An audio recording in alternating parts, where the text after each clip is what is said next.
Hola, ¿qué tal? Soy su compañero López Alarcón Axel André y hoy les hablaré sobre la fisiopatología del sistema digestivo, pero la segunda parte. Ok, la primera parte la vieron con mi compañero de equipo. Bueno, los temas a tratar son los siguientes. Síndrome diarreico, con sus diarreas secretoras, exudativas, osmóticas y motoras. El síndrome de colon irritable, el síndrome doloroso abdominal más frecuentes, que es el agudo, y vamos a abarcar el del tipo quirúrgico y no quirúrgico, el crónico, que igual vamos a abarcar el tipo quirúrgico o no quirúrgico, y el síndrome anorrectal. Bueno, estos temas los vamos a tratar de la siguiente manera. Primero, hablaremos de las características del síndrome del que estamos hablando. Posteriormente que describimos las características, hablaremos de su fisiopatología. Y después hablaremos sobre el diagnóstico, ¿ok? Haciendo énfasis en el proceso que se lleva a cabo en el expediente clínico según la norma oficial mexicana 004, abordando la historia clínica, la exploración física, medios de diagnóstico o pruebas que se hacen, ajá, y vamos a indicar la terapia. Ok, el primer tema a tratar es el síndrome diarreico, y vamos a tener un primer concepto, ajá, que es la alteración de las características de las heces y del ritmo evacuatorio. Este es el concepto más tomado por los médicos, ya que es muy práctico. Tenemos otro segundo concepto que es un poco más específico y complejo, que es la elevación de las cifras de límite en gramos de materia fecal, ¿ok? Considerando que el límite son 200 gramos al día. Obviamente, esa cifra en la clínica puede ser un tanto irrelevante, porque el clínico no dispone ni del tiempo ni del material para calcular la cantidad de materia fecal. No obstante, el clínico tendrá que tener otras habilidades y conocimientos que lo orientan a diagnosticar ese estado, como el aumento de las evacuaciones y el cambio de la consistencia, así como el ruido que hace el aumento del peristaltismo intestinal. ¿Ok? Bueno, como dato curioso, hace muchos años la diarrea era considerada una patología de una importante mortalidad. En los últimos años, pues ya no es así, ¿ok? Porque ha evolucionado mucho la medicina. Y bueno, nuestro grupo antes y ahora siguen siendo las personas de la tercera edad y en su mayoría los neonatos, ¿ok? Por eso anexé esta gráfica, donde hace referencia a la importancia de la diarrea en los neonatos. Ahora vamos a hablar acerca de su fisiopatología. Sabemos que el tubo digestivo y en específico la parte intestinal, ajá, aquí está, la parte intestinal, ya sea delgada o gruesa, se va a encargar de reabsorber principalmente nutrientes, minerales y agua. Ajá, esto debido a la presencia de microvellosidades que tienen en su mucosa, ¿ok? Tenemos el intestino delgado, que es el que va a tener más microvellosidades. El intestino grueso tiene muy escasas porque va a absorber solo su primera parte un poco, porque es más excretorio que absorbativo. Aquí tenemos el ejemplo de intestino delgado, que en el intestino delgado es donde se absorben principalmente los alimentos y la mayoría de agua que ingerimos, que son alrededor de 10 litros diarios, y 9 se van a absorber aquí, incluyendo sus solutos. Y en la parte final, que ya es el ilion, que va a estar comunicada con el intestino grueso, va a absorber lo que resta, que son 800 y 850 mililitros. Ajá. El resto se va a excretar por el intestino grueso y esto nos da la consistencia de las heces. Bueno, la mayoría de las condiciones que originan diarrea, se deben a ciertas alteraciones. Ajá. Pueden ser alteraciones del transporte de líquido intestinal y de electrolitos. ¿Ok? Esto va a incluir la incapacidad del intestino que va a tener para absorber solutos osmóticamente activos. Ajá. La ausencia de contacto entre la superficie abortiva intestinal, claro, y el contenido intraluminar. La inhibición del transporte activo de electrolitos en la pared del intestino. ¿Ok? Bueno, muchas veces, como sabemos, el aspecto de la diarrea es principalmente y lógicamente por el aumento de líquidos, ya que no se absorben bien.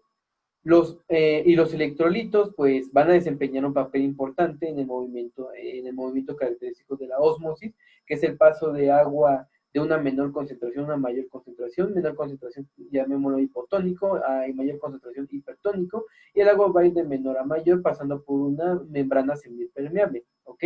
Y característica vamos a encontrar una diarrea, de la cual hablaremos más adelante, que es muy importante.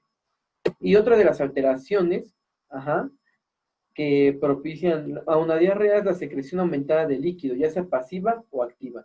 ¿A qué me refiero con secreción pasiva? Pues se debe a un aumento de la presión hidrostática tisular, que origina exudados, que es la salida de líquido del compartimento paracelular. Mientras que la activa es el resultado de la participación de agentes infecciosos como Escherichia coli, que aumenta las concentraciones de AMP cíclico por hacer una ADP ribosilación. Esto propicia que nuestro paciente tenga diarrea. Además que pueden estar incluidas otras patologías, no solo son etiologías infecciosas, la mayoría sí, pero otras patologías que afectan a la superficie secretora, como pueden ser los adenomas vellosos, y la lesión de la mucosa intestinal en procesos inflamatorios que pueden ser por mecanismos propios del cuerpo inmunológicos o, pues ya en su dado caso, mayoritariamente por aspectos infecciosos. Ahora sí, vamos a los tipos de clasificación de diarreas. Anteriormente comenté dos conceptos. Uno que ocupa clínico usualmente y otro que es un concepto universal y formal. Pero para la fisiopatología es claro resaltar ese concepto que tiene. Quiere decir que la diarrea es la ruptura del equilibrio entre la absorción y la secreción intestinal. ¿Ok? Y ahora sí, la diarrea se puede clasificar, como claramente vemos ahí, en una diarrea aguda. Es aquella que comienza bruscamente, pero tiene una corta duración. Vamos a hablar de menos de 2 semanas. Por lo regular, esta diarrea es por infecciones, como acabo de añadir en la ilustración. Esto por ingerir alimentos en mal estado y pueden ser de índole pues bacteriana, como Escherichia coli, que explica un poco de su mecanismo de infeccioso, Campylobacter, Shigella, Salmonella, etc. Virales como rotavirus, adenovirus, citomegalovirus, pues, etcétera, ¿no? Parasitarias como Entamoeba histolítica, Giardia lambia o Cryptosporidium, por toxinas o efectos adversos de medicamentos como antibióticos, lactulosa y laxantes, ¿ok? Ahora vamos a otro tipo de diarrea, que es la diarrea crónica. Estas persisten por más tiempo, a comparación de la aguda, por un periodo superior a 4 semanas, con diferentes características en las heces y etiologías variadas. Las etiologías que acompañan este tipo de diarrea son las enfermedades inflamatorias del intestino, tumores, patologías con síndrome de mala absorción, infecciones crónicas igual, y enfermedades que alteran la motilidad intestinal. Y de este incluso van a derivar otros tipos de diarrea, las cuales son diarreas secretoras, que es por el aumento de la secreción, por aumento de la secreción intestinal. Ok. A las criptas intestinales, para propiciar una diarrea secretora, pueden ser estimuladas por agentes endógenos, como las hormonas, o exógenos, como enterotoxinas. ¿Ok? Y como de ejemplo tenemos ejemplos de factores endógenos más bien, tenemos el síndrome carcinoide, que es el conjunto de signos y síntomas que ocurren secundariamente a un tumor, pues, carcinoide. El síndrome va a incluir entre su hallazgo más importante en la exploración de piel, rubor, que es una crisis congestiva transitoria, diarrea, y con menor frecuencia insuficiencia cardíaca y broncoespasmos, ¿ok? Pero nosotros nos especificamos en diarrea y podríamos hablar del rubor que se provoca. O la causa es principalmente por la secreción endógena de serotonina, aquí tenemos la coloración roja de la piel, y calicreína. Y sabemos que la serotonina controla los movimientos intestinales, ¿ok? Ahora tenemos la diarrea por cuestión de secreción de péptidos intestinales vasoactivos, que no son más que hormonas polipeptídicas producidas por muchas estructuras del cuerpo humano. Entre ellas nos interesan las que se producen en el tubo digestivo, pero también lo produce el páncreas, el núcleo supraquiasmático, el hipotálamo, y sus funciones principales son estimular las secreciones de iones y agua por el intestino e inhibir la secreción ácida gástrica, ¿ok? Y por último tenemos tumores secreciones de gastrina, que como es el síndrome de Solinger-Ellison. Y aquí anexo un tumor secretor de gastrina. Ahora sí, ejemplo de factores exógenos que van a propiciar la estimulación de las criptas intestinales, que nos da la característica de diarreas secretoras. Vamos a hablar de enterotoxinas colérica, que esta es muy peligrosa, ¿ok? Porque y nos va a dar una diarrea significativa, que es diarrea en agua de arroz. La enterotoxina colérica es de las más peligrosas porque pueden propiciar a una deshidratación severa, en nuestro paciente. También tenemos las enfermedades inflamatorias intestinales, ¿ok? Más adelante hablaré de la osmótica, que puede tener similitudes con esta. Pero una gran diferencia para aprender a separar entre la osmótica y la inflamatoria,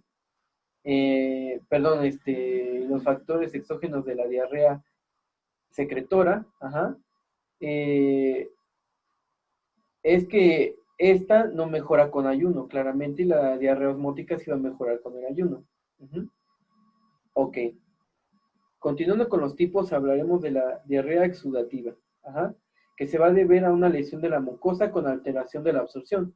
Ese tipo de diarrea va a persistir con el ayuno y es muy frecuente en presencia de productos patológicos en las heces, como sangre, pus, etc. Este va a estar muy relacionado, como estoy expresando en la imagen, por infecciones, principalmente casi es por parásitos, por la invasión que propician en el hilo los parásitos, y igual puede ser por bacterias, pero principalmente por parásitos.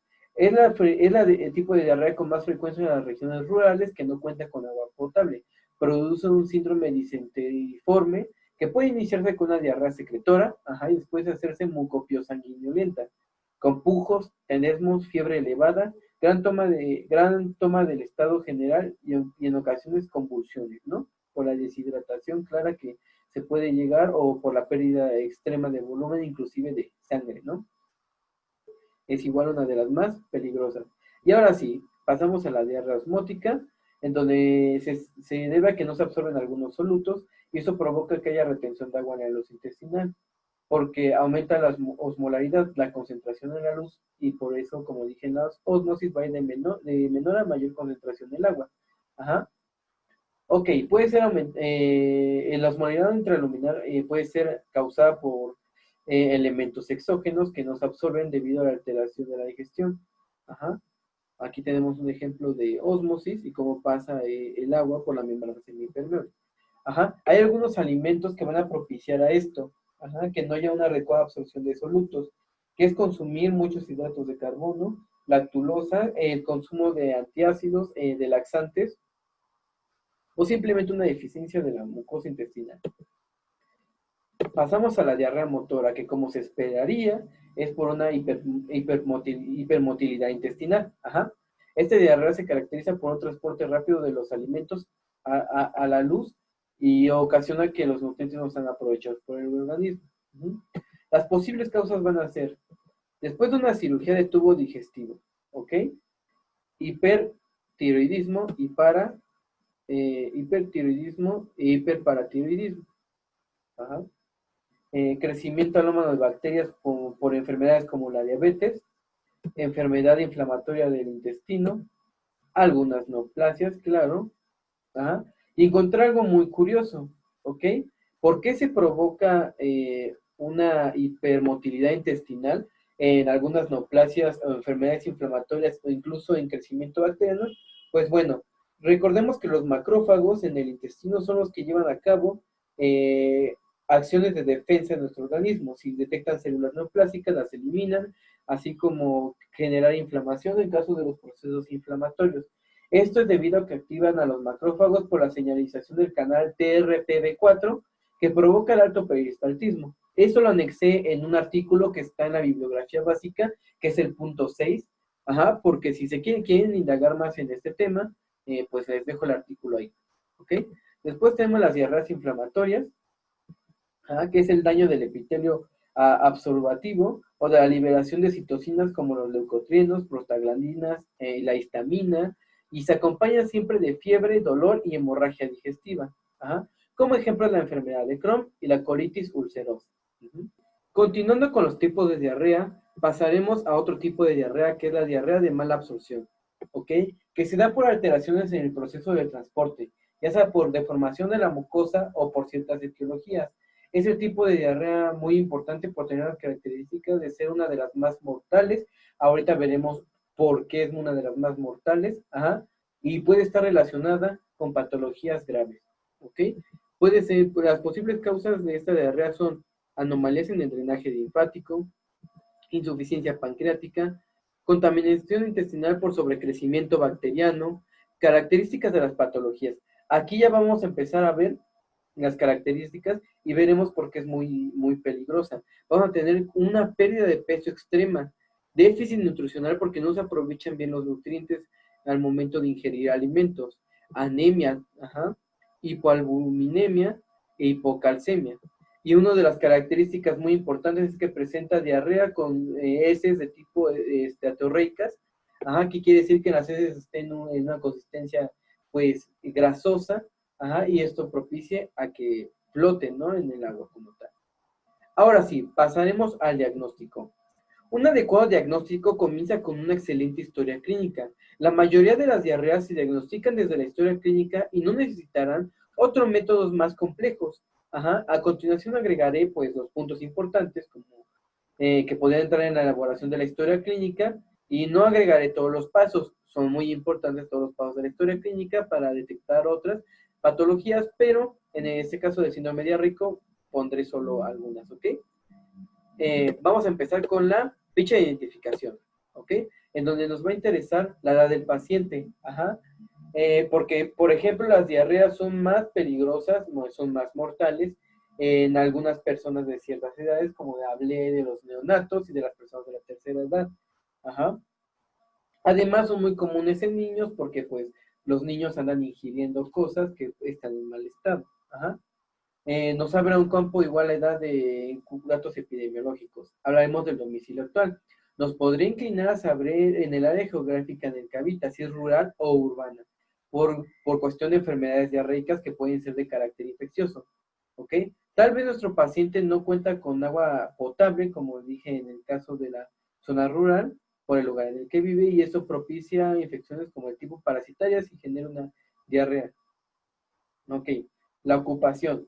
En ese apartado podremos identificar a qué dedica el tiempo nuestro paciente, así como indagar en los posibles hábitos alimenticios del mismo, ¿no? Ahora, si los antecedentes heredofamiliares. En los antecedentes heredofamiliares es indispensable preguntar por antecedentes de neoplasias en la familia, como diferentes tipos de cánceres en tubo digestivo bajo, y también sobre enfermedades autoinmunes, hasta inflamatorias, ¿por qué no?, como la enfermedad de Crohn, y entre otras enfermedades intestinales inflamatorias que tenemos. Eso nos puede orientar a que nuestro síndrome diarreico posiblemente esté relacionado con alguna otra patología un poco más grave y seria. Los antecedentes personales patológicos. Vamos a preguntar sobre todo sobre enfermedades crónico-degenerativas como diabetes, que como mencioné, propicia el crecimiento de bacterias. Autoinmunes en pacientes con VIH que después generan SIDA. Puede haber ese tipo de diarrea por infecciones igual, pero pueden ser muy complejas. Recordamos que esos pacientes no cuentan con un adecuado sistema inmunológico. Traumatológicos, que pueden ser traumas abdominales, traumas abdominales que pueden propiciar a un hiperperistaltismo intestinal y generar diarreas, como la bien activación de los macrófagos, que igual se pueden activar por lesiones, ¿ok? Alergias, y la no tolerancia a ciertos fármacos y alimentos. Nos abre camino de detectar algunos problemas de otra índole, Esto es más que nada para relacionar estos síndrome diarreico.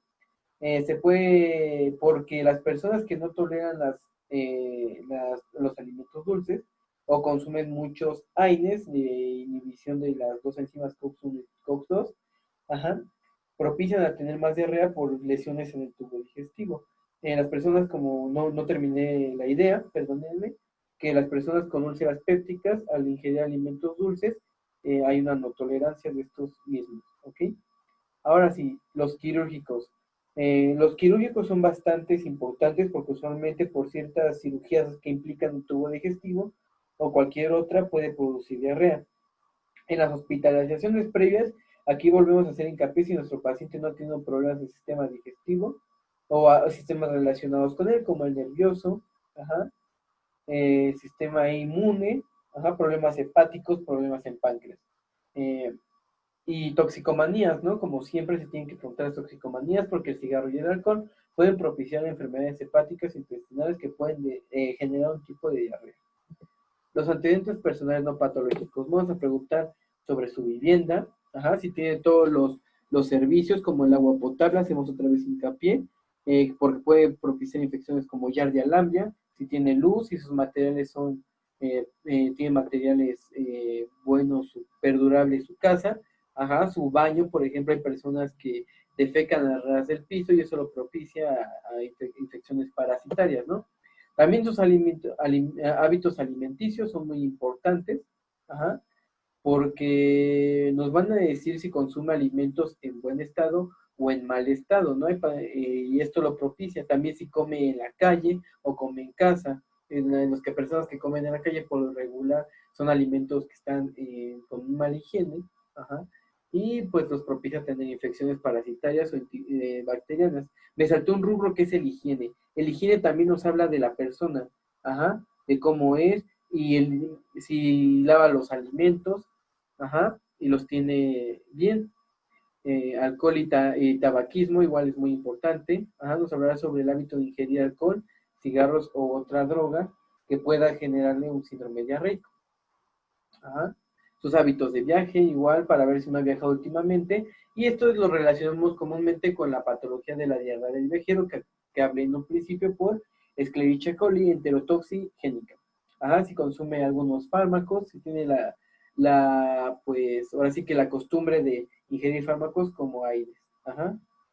Bueno, agregué aquí algunos alimentos que nos propician el riesgo de infección, que son, pues obviamente, el agua estancada, que es por lo general pues, niños o personas adultas que consumen en las zonas rurales, ¿ajá? La leche, ¿ok? Porque algunas bacterias como Staphylococcus aureus pueden estar en la leche o solo quedar la enterotoxina, ¿ajá?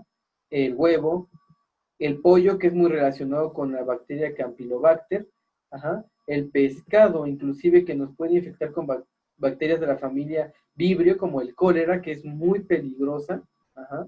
La bacteria Vibrio cólera es la diarrea, una de las diarreas más peligrosas y fáciles de identificar porque es en forma de agua de arroz, no se olviden de eso ya lo hablé. Inclusive podemos tener solo enterotoxinas en el pescado o neurotoxinas, por ejemplo, cuando consumes el pez globo, ajá, infecciones por Clostridium botulinum, entre otras infecciones bacterianas que pueden tener el pescado, o sea, los otros alimentos. Por eso es muy importante comer de lo mejor y sanamente. En el padecimiento actual, ajá, por medio de preguntas que le haremos al paciente nos vamos a ir orientando. Esto si el paciente no es lo demasiado explícito y no nos cuenta detalladamente bien cómo empezó su patología. Podemos preguntar como, ¿desde cuándo comenzó? ¿Ok? Aquí podremos ver desde cuándo tiene la diarrea, clasificarla si es crónica o aguda. Ajá. ¿Los síntomas han mejorado o empeorado? La respuesta será relevante para saber posibles etiologías y comprobar si la diarrea igual es crónica o aguda. Ajá. ¿Relaciona su enfermedad a alguna cosa que haya pasado en días previos? Tal vez con esta pregunta el paciente nos pueda responder si ha consumido alimentos que podrían estar en mal estado. Ajá. Ha ido con algún otro médico. De ser un sí, preguntar, le han mandado a hacer estudios. Esto para no mandar al paciente a hacer otros estudios irrelevantes o igual encontrar los hallazgos que haya tenido otro médico. Ajá. Ha tomado algún otro tratamiento y se ha mejorado con él. ¿Ok? Eso es muy, muy, muy importante, ese tipo de preguntas. Ahora sí, el interrogatorio por sistemas. Para ser prácticos, igual nos dividiremos en sistemas que nos interesan mucho, como es el sistema digestivo. Ajá. Preguntaremos sobre la frecuencia a la que va al baño. Aquí sabremos si está aumentada o no su frecuencia. Si está aumentada es un síndrome diarreico claramente, como por la primera definición que les di. Ajá. Le preguntaremos el aspecto de sus heces, si ve la presencia de moco, sangre, ambas, y la coloración claramente. El sistema cardiovascular, ajá, si ha estado, si se ha sentido mareado, con síncope, hipotimia, ha sentido frialdad en las extremidades. Esto para evaluar la deshidratación y qué tan grave se está volviendo la deshidratación, ¿ok? Si está perdiendo mucho volumen. En el sistema hematológico, aquí indagaremos en el síntoma de anemia, que es el posible, que en el cual nos vamos si hay anemia, puede caber la existencia de un síndrome de mala absorción o una diarrea en la cual no se van a absorber los nutrientes y por eso va a tener ese tipo de problemas hematológicos. Continuaremos con la exploración física. Primero evaluaremos obviamente los signos vitales, que por lo general incluye presión arterial, frecuencia cardíaca, frecuencia respiratoria y temperatura. La presión arterial pues va a estar baja por la pérdida de volumen que está teniendo la deshidratación en la diarrea. Esto propicia que disminuya la presión venosa central, aumentando la frecuencia cardíaca, aumentando el forzamiento de la bomba, ¿no? La frecuencia respiratoria puede estar alta y la temperatura va a estar alta o baja de acuerdo a si tenemos una etiología infecciosa o no. Inspección general, vamos a ver las facies, la expresión facial, que por lo regular en las facies son facies pálidas, y difícilmente la actitud va a ser erguida, o sea, que se pare, bipedestación. Puede estar doloroso y el paciente puede preferir estar en decúbito o sentado, ¿no? Ahora sí, la exploración por apartados. Vamos a hablar de la cabeza. La mucosa, y la piel va a estar deshidratada y ojos hundidos dependiendo de la deshidratación. En neonatos puede hacerse presente la vista de la fontanela frontal, y la ausencia de lágrimas por la deshidratación. En el caso del abdomen, puede haber dolor a la palpación. Se puede palpar la presencia de una inflamación y sobre todo se puede escuchar e incluso sentir la hipermotilidad intestinal. Exámenes de laboratorios complementarios. Por lo regular nos hacen exámenes en diarreas que son simples, pero si es una diarrea muy compleja, tenemos que hacer exámenes para indagar en otras posibles patologías. Si notamos que nuestro paciente tiene una deshidratación severa, haremos un estudio de electrolitos séricos, una biometría hemática para descartar procesos infecciosos o inflamatorios inclusive, el coprocultivo para detectar parásitos y otros estudios relacionados con patologías más complejas si encontramos otros hallazgos, no solo el síndrome diarreico, que puede ser de radiografía de abdomen con medios de contraste o tomografías axiales computarizadas en la región abdominal. Ok. Ahora sí, sin más ni menos, hablaremos de el posible tratamiento. Hay tratamientos no farmacológicos que consisten en una dieta con abundantes líquidos. La buena conservación de alimentos siempre va a estar relacionada. Farmacológicos usualmente se emplean los planes de hidratación que maneja la OMS. Aquí tenemos los factores de riesgo, los signos y síntomas que podemos encontrar y el plan de hidratación que que planeamos para el paciente. Se puede utilizar la loperamida en casos de diarreas que no paran, como las crónicas, antibióticos en diarreas agudas cuando son de tipo infecciosas. Ese es el tratamiento más común o básico que se puede hacer. Y otros tratamientos encontramos otras patologías, por lo tanto, esos son los tratamientos pues un poco más usados, más el de la hidratación. Ahora hablaremos del síndrome del colon irritable.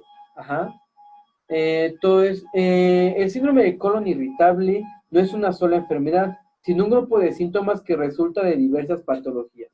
¿Ok? Aún no se sabe todo sobre esta patología, pero se caracteriza por tener malestar intestinal y tener problemas en la motilidad. Acercándonos a hablar de la fisiopatología, como comenté y voy a reiterar a lo largo de esta patología, aún no está muy definido este síndrome, pero puede estar relacionado con alteraciones, ¿ok? Y aquí hablaremos de las posibles alteraciones a las que puede estar. Alteraciones en el microbioma intestinal. El microbioma intestinal, recordemos que son el conjunto de bacterias que viven en nuestro organismo sin que nos causen alguna patología, esa es la condición. E inclusive algunos nos pueden aportar algo o algunos solo están ahí por estar, pero pues, no son patológicos. La permeabilidad, puede haber problemas en la permeabilidad intestinal, la función inmune intestinal. Ajá. Aquí tenemos un claro ejemplo de la reacción inmune en el intestino. Problemas en la motilidad, sensación visceral, interacción cerebro-intestino y estado psicosocial. ¿Okay? ¿Por qué? Porque hablaremos más adelante que inclusive esta patología del síndrome del colon irritable está muy relacionada y las investigaciones más exactas apuntan a que esta patología se debe a problemas en la esfera psicosocial del paciente. Uh-huh. Hablando un poco de epidemiología, el síndrome del intestino irritable, que igual se conoce con este nombre, son sinónimos, afecta del 7% al 21% de la población general mundial. Entonces, es muchísimo los casos que encontramos y eso se puede ver, como dije, por el estrés. ¿Ok? Aquí como tenemos el medio diagnóstico, para sospechar colon irritable lo encontramos en problemas de la motilidad y el dolor característico de la zona donde encontramos el colon pues sí, propiamente en la anatomía explorativa. Que puede estar ubicado en el mesogastrio y así seguimos trazando la forma y dirección que lleva el colon, ¿no? Ok, como antes mencioné, y es muy importante, se demostró que los estados negativos como la tristeza, preocupación, ansiedad, pueden propiciar a tener esta patología. Por eso es muy común en el mundo. Lo que más tenemos que evaluar en este tipo de patología es el aspecto psicosocial del paciente. Ok, las manifestaciones clínicas que va a tener, podemos encontrar constipación crónica sin dolor. Síntomas prolongados de más de 3 meses. Dolor en mi abdomen inferior. Dolor que aparece con la evacuación. Alteración en las heces. Aparición de moco en las heces. Sensación de evacuación incompleta y sensación de distensión abdominal. Estas que puse en renegrido son aquellas manifestaciones clínicas que van a tener una relevancia increíble al momento de diagnosticar el síndrome de colon irritable. Bueno, comencemos con el abordamiento del paciente. Como es costumbre, la historia clínica, empezamos con la ficha de identificación. Aquí vamos a interesarnos en su edad para poder indagar en la edad del paciente de acuerdo a su presión. Va a estar directamente proporcional a la presión social. El estado civil para ver cómo está su esfera psicosocial. Nos puede decir que es divorciado, puede estar cursando por esos efectos negativos, como tristeza o depresión. La ocupación para ver qué tan ocupado está nuestro paciente y qué problemas pueda tener.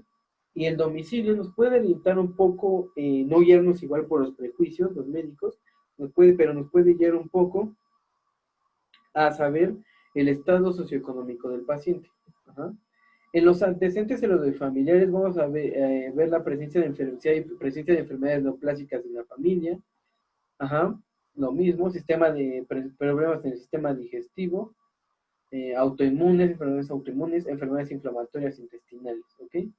En los antecedentes personales patológicos vamos a negar si nuestro paciente cursa con enfermedades infecciosas como el VIH, que podemos relacionar a otras patologías. Siempre el VIH se relaciona a un gran número de patologías. Traumatológicos, aquí tenemos un ejemplo de traumas, o sea, golpes en el intestino que puede propiciar el estrés, ¿ok? Quirúrgicos, si hay problemas en cirugías, si no se llevó a cabo bien la cirugía, pues podría propiciarnos a un colon irritable. En los toxicológicos, que igual son muy importantes, el fumar provoca la aparición de neoplasias de manera fácilmente y alteraciones del microbioma. El uso de alcohol se ha relacionado mucho con el trastorno del síndrome del colon irritable, ya que es un represor del sistema nervioso y nos puede propiciar a la depresión, de hecho. En los antecedentes personales no patológicos indagaremos otra vez en la vivienda, si tienen los servicios. Igual podemos evaluar aquí la esfera, el estado socioeconómico para ver si nuestro paciente cursa con problemas de esta índole y presiones sociales.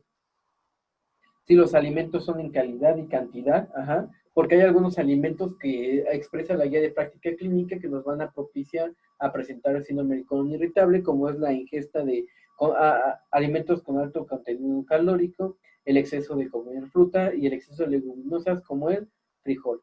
La higiene, una persona deprimida por lo general no se preocupa por su higiene, por su aliño. Alcoholismo y tabaquismo. Aquí nuevamente está el apartado de toxicomanías, de la cual comenté la importancia. Ajá. Y bueno, pasamos al padecimiento actual. Ajá.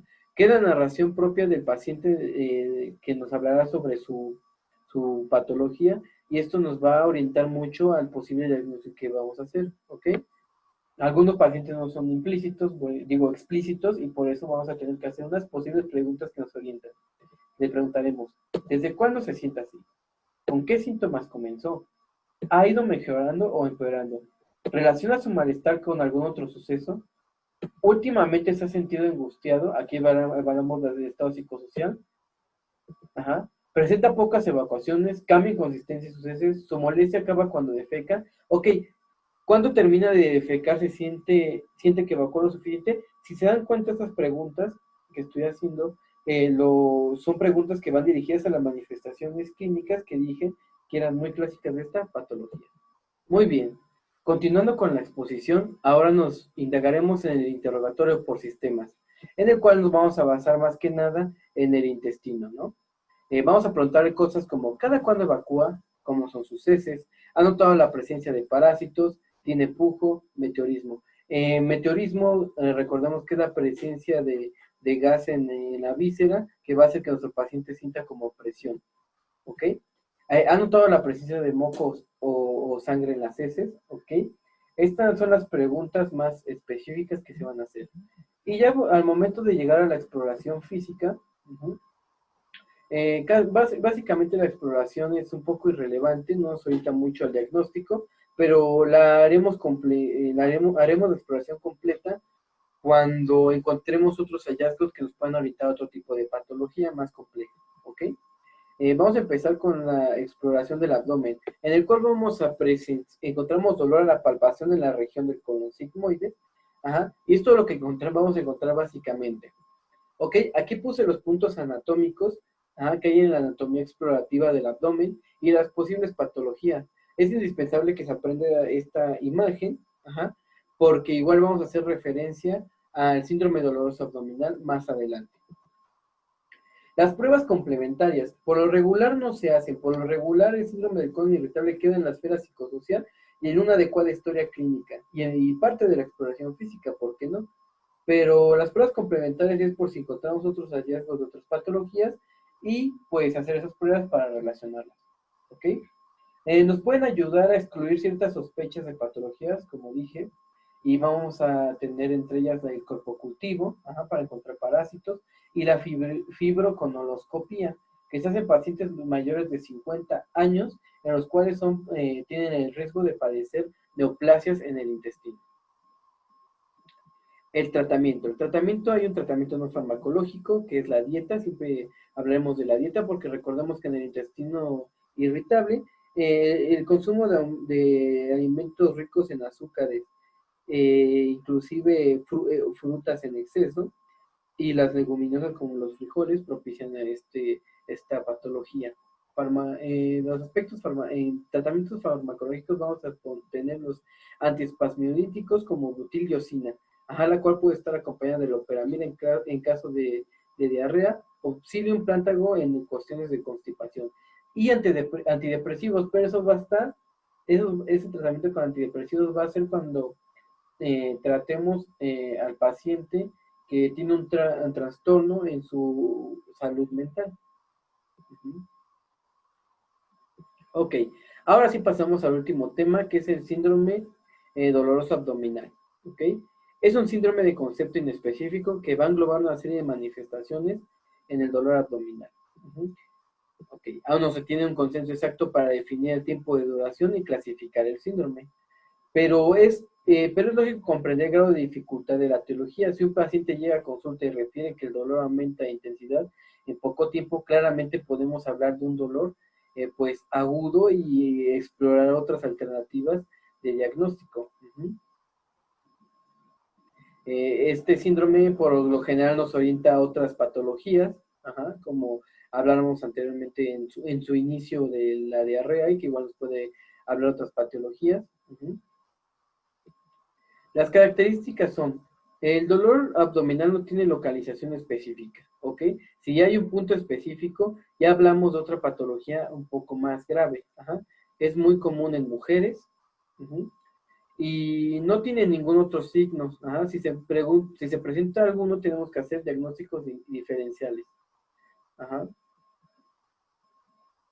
Ahora, si haciendo un acercamiento a la fisiopatología, según su mecanismo de producción se va a clasificar en dolor, dolor visceral. Ujú. Que básicamente el dolor visceral es originado en órganos abdominales que son cubiertos por peritoneo visceral, y esto se debe a que los receptores dolorosos se ocupan en la pared muscular de las vísceras, y como sabemos, esta señal se transmite por vías aferentes hacia las astas dorsales de la médula espinal, ya de ahí se va a los centros nerviosos superiores. Los receptores son sensibles al estiramiento o contracción de una víscera hueca, como en el caso de una obstrucción intestinal, la distensión de una cápsula de un órgano macizo, como en hepatitis y pancreatitis, en isquemias, como en el caso de una trombosis mesentérica, o pues por una inflamación. El somático se genera en el peritoneo parietal, al que inervan las fibras nerviosas espinales, abarca los segmentos de D7 a L1 y puede ser de etiología bacteriano-química, como la peritonitis por bacteriana, o peritonitis, bueno, en el caso de infecciones, o el peritonitis por la salida de jugo gástrico que genera lesiones.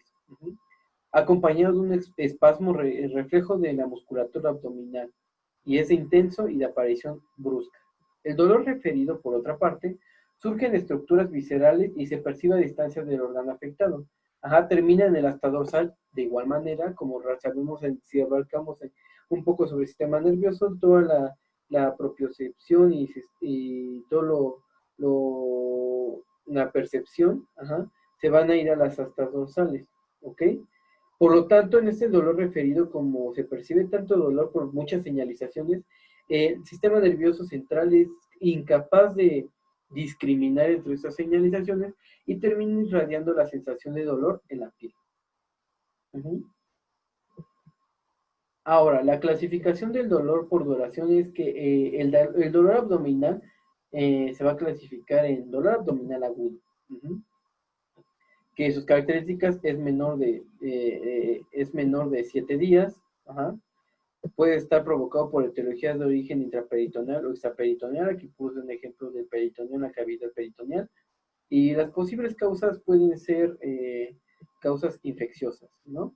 Más que nada. Igual causas infecciosas que pueden provocar otra inflamaciones. Por eso lo abarcaré como causas inflamatorias.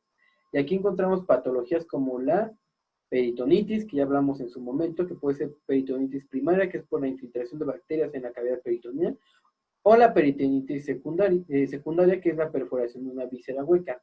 Esta peritonitis, igual hay una peritonitis terciaria, pero eso la manejaré en otro punto.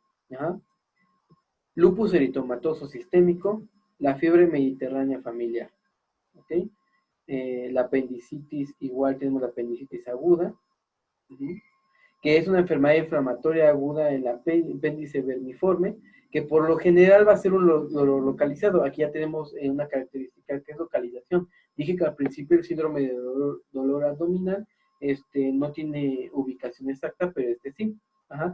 Se presenta por el dolor en la región ilíaca derecha, y veremos signos característicos a la exploración física que más adelante comentaremos.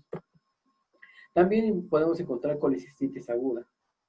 Puede haber causas mecánicas como la obstrucción intestinal por patógenos infecciosos, la obstrucción igual intestinal por neoplasias, hepatomegalia obstructiva, y que se produce por estiramiento de las terminaciones nerviosas de la cápsula hepática. Aquí tenemos una radiografía abdominal con medios de contraste donde podemos ver una obstrucción intestinal.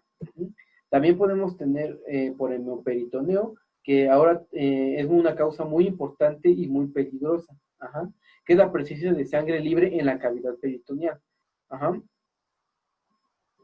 Las características del hemoperitoneo, aquí, anexé una tomografía axial computarizada. Las características son dolor con abdomen blando, signo de rebote positivo, el cual igual es una descomprensión brusca, dolorosa del abdomen, Ajá. Síncope por hipotensión grave porque estamos perdiendo volumen. Ajá. Y las características, las patologías características del hemoperitoneo son el embarazo ectópico, que es el crecimiento de un feto fuera del útero, la rotura del vaso, que puede ser por un traumatismo abdominal cerrado o por alguna tumoración, y enfermedades isquémicas, que es la isquemia intestinal y la isquemia mesentérica, que las isquemias se producen, como sabemos, por la falta de irrigación y pues secundario la falta de oxigenación sanguínea, la cual puede que se deba a una embolia, o sea, la formación de un coágulo, que no permite la adecuada irrigación. Aquí tenemos ejemplos de isquemia, en la vasculitis necrosante, una hernia estrangulada, que esas al comprometer grandes arterias causan isquemias como la mesentérica, tramos abiertos y cerrados. Son uno de los más importantes porque los accidentes automovilísticos son una de las principales causas de muerte y pues nos pueden generar ese síndrome doloroso abdominal, pero puede ser demasiado grave. Y bueno, en este caso hablamos del hemoperitoneo, o sea que puede haber una acumulación de sangre. Bueno, ahora como el temario nos pide hablar de un poco del aspecto quirúrgico, igual vamos a hablar del dolor abdominal agudo del aspecto del tipo quirúrgico, en patologías como peritonitis terciaria, que es causada por atención quirúrgica de una peritonitis grave. Por eso dije que deba comentar más adelante. Una obstrucción mecánica del intestino postquirúrgico en el cual se hace una intervención en el tubo digestivo y se queda mal acomodado. Procesos de infecciones por dejar accidentalmente material quirúrgico adentro de las cavidades, lesión accidental de vasos sanguíneos al momento de hacer una cirugía y personas que sufren de problemas de coagulación y que son expuestos a cirugía. Ahora sí, el dolor abdominal crónico. Ajá. Sus características es que es el dolor más frecuente. Ajá. Las mayorías de las veces no está relacionado con alteraciones estructurales orgánicas. Uh-huh. Es muy común que acompañe a patologías como el colon irritable y dolor de origen indeterminado, como puede ser la diarrea por infecciones que vimos al inicio y el colon irritable. Por eso este dolor es muy frecuente, ¿no? Patologías relacionadas, tenemos la dispepsia no ulcerosa, úlcera péptica, reflujo gastroesofágico, enfermedad de vía biliar, síndrome del intestino irritable, pancreatitis crónica, cáncer gástrico, dispepsia producida por fármacos, enfermedades psiquiátricas, como último punto.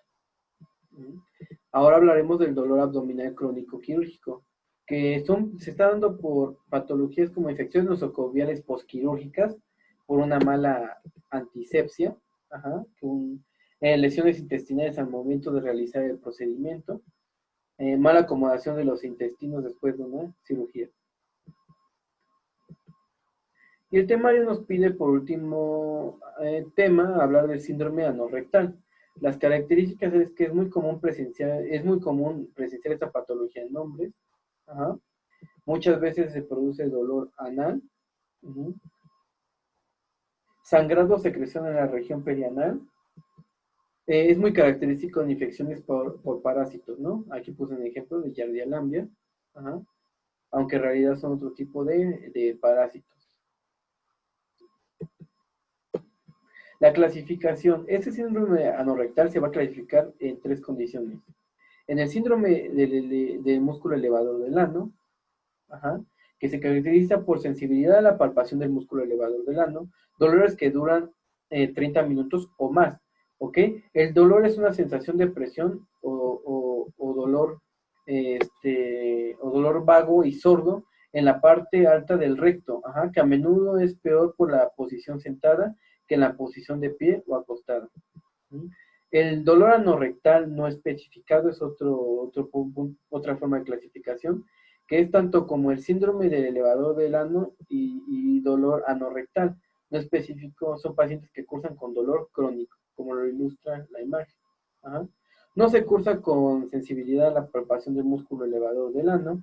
Existe la presencia de una proctalgia fugaz.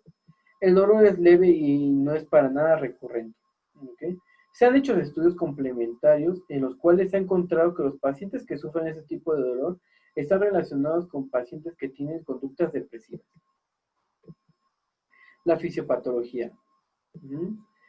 Papel importante del espasmo muscular en el piso pélvico, ajá, que eso aumenta las presiones anales en reposo, ¿ok? Defecación disinérgica que se caracteriza por una falta de coordinación rectal durante la defecación y que a menudo mejora con la terapia de biorretroalimentación. Esto sacado de un artículo que podrán consultar en la bibliografía, que es la 11, ¿no? En la proctalgia fugaz, la corta duración en los episodios de dolores esporádicos y poco frecuentes han limitado la identificación de mecanismos fisiológicos. Eso como dato curioso que igual fue sacado del mismo artículo.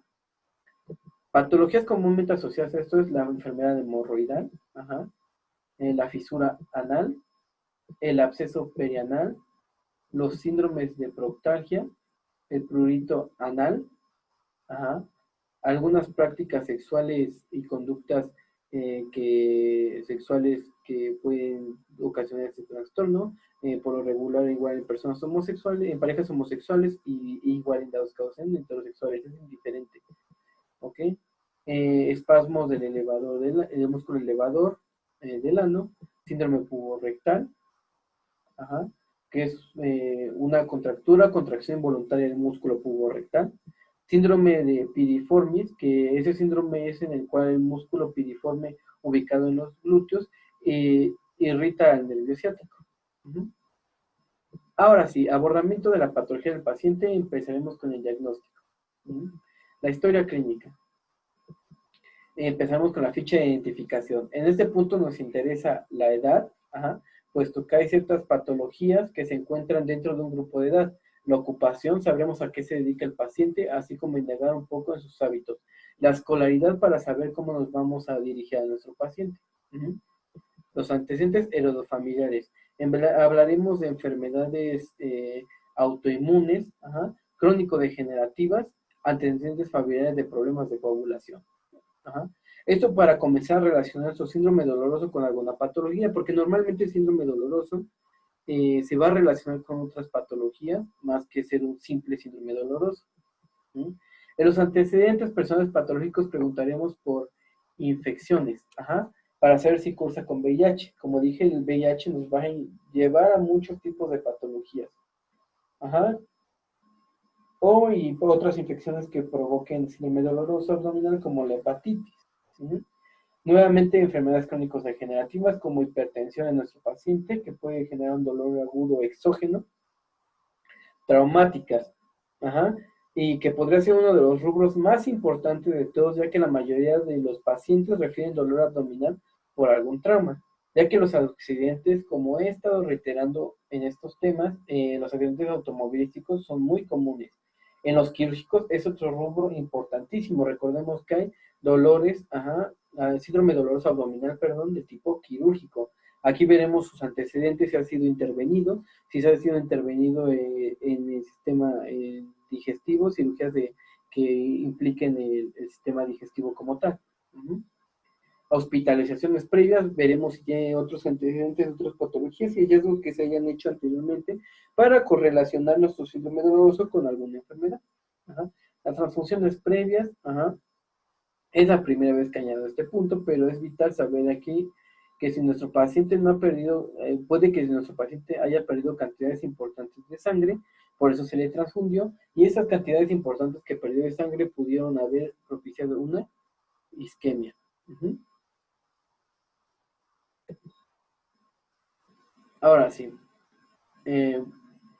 vamos a hablar de los antecedentes andrológicos ginecobstétricos. Le preguntaremos al paciente a qué edad comenzó a tener relaciones sexuales, número de parejas sexuales, orientación sexual, porque eso va a ser, como dije, el síndrome anorrectal va a ser muy característico de personas que tienen conductas sexuales no apropiadas. Uh-huh. El número de gestas, partos, cesáreas y abortos en caso de mujeres, porque es importante ver si la persona no ha tenido tantas gestas o partos, que ha tenido ya problemas en los músculos del piso pélvico. Ajá, igual nos orienta al síndrome anorrectal. En los antecedentes personales no patológicos hablaremos sobre la vivienda otra vez, ajá, para indagar en sus hábitos, en los alimentos que consume, para ver si el dolor no es de etiología infecciosa. Igual si complementamos el síndrome doloroso abdominal con el síndrome diarreico, ya podemos estar infiriendo en alguna infección, ¿ok? Por eso hablaremos de su vivienda, sus hábitos alimenticios, viajes e higiene. Ya empezaremos con el padecimiento actual. Ajá. En este punto, pues el paciente por lo general es un paciente que es explícito porque el dolor es muy, muy fuerte y por lo tanto él nos va a hablar, ajá, rápidamente de la enfermedad bueno, del problema por el que está cursando, pero de no ser así ocuparemos un cuestionario que es desde cuándo se siente así, en qué región le duele más, y ya pues, empezamos a localizar el dolor, podemos orientarnos a otras patologías, que recordando la imagen que les puse de anatomía explorativa, que dije que era muy importante que se aprendiera, ajá, ciertas regiones van a inferir algunas patologías. Intensidad, preguntaremos, ocupando la escala de Leva, le preguntaremos, de la escala del 1 al 10, siendo el 10 el dolor más fuerte que haya tenido en toda su vida, ¿cuánto le duele? Así evaluaremos la intensidad del dolor. Además del dolor, tiene algunos otros malestares. ¿Su dolor relaciona con alguna otra cosa? ¿Ha notado que su dolor se calme con alguna otra cosa? ¿Ya acudió al médico? Aquí a lo mismo, si ya acudió al médico, si el otro médico, qué hallazgos se encontró y qué estudios le mandó, si le recetó medicamentos, si mejoró con esos medicamentos o no. Ajá, mejoró con eso. Ok, y empezaremos a hablar ya del interrogatorio por sistemas. En el general nos orientaremos en el sistema digestivo. Ajá. Y en la esfera psicosocial. Por el caso del síndrome anorrectal. En el sistema digestivo preguntaremos sobre la frecuencia a la que va al baño. Ajá. Aquí sabremos si se acompaña de un síndrome diarreico y síndrome abdominal y podemos indagar en infecciones. Le preguntaremos el aspecto de sus heces. Ajá. Y más que nada, pues eso para descartar ese aspecto y de tipo de etiología infecciosa. Ahora sí, pasamos a la exploración física. En general nos interesa más la exploración del abdomen que en algún otro sitio, inclusive el tracto rectal en el síndrome anorrectal. Vamos a explorar, por ejemplo, primero las fases. Por lo general son fases que expresan dolor, pálidas en algunos casos, dolor y fatiga. Ajá. En la actitud, dolores agudos o crónicos de intensidad alta, el paciente prefiere estar en decúbito, ya sea lateral o ventral, que estar en una actitud erguida. Ajá. Los signos vitales hablaremos de una presión arterial baja, frecuencia cardíaca aumentada, frecuencia respiratoria aumentada, por eso, por todo el estrés que está teniendo que le provoca el dolor. Ajá. Y la temperatura que puede o no estar aumentada. Si está aumentada, ya estamos abriendo la posibilidad de un trastorno infeccioso. En exploración por segmentos vamos a hablar en especial del abdomen. Aquí tenemos los segmentos en los que se dividen. Vamos a ver si el dolor es localizado o no. Ajá. Va a haber dolor a la palpación, ya sea profunda o superficial. La percusión, que por lo general o fisiológico tiene que ser sonido timpánico. Ajá, si encontramos otros sonidos, ajá, ya es característico de otras enfermedades y empezamos a hacer el diagnóstico diferencial. Vamos a tener por lo general un abdomen inflamado. Ajá. Si es localizado el dolor, por lo general inferimos que es un dolor agudo. No localizado es un dolor crónico. Signos característicos como el signo de rebote y el signo del SOAS. El signo de rebote, que ya hablé de él, y que puede igual estar relacionado con apendicitis. El signo del SOAS, ajá, que es el paciente flexiona el muslo contra la resistencia, ahí eleva la pierna en pocas palabras, y tiene que haber una respuesta dolorosa por la inflamación en la apendicitis retrocecal.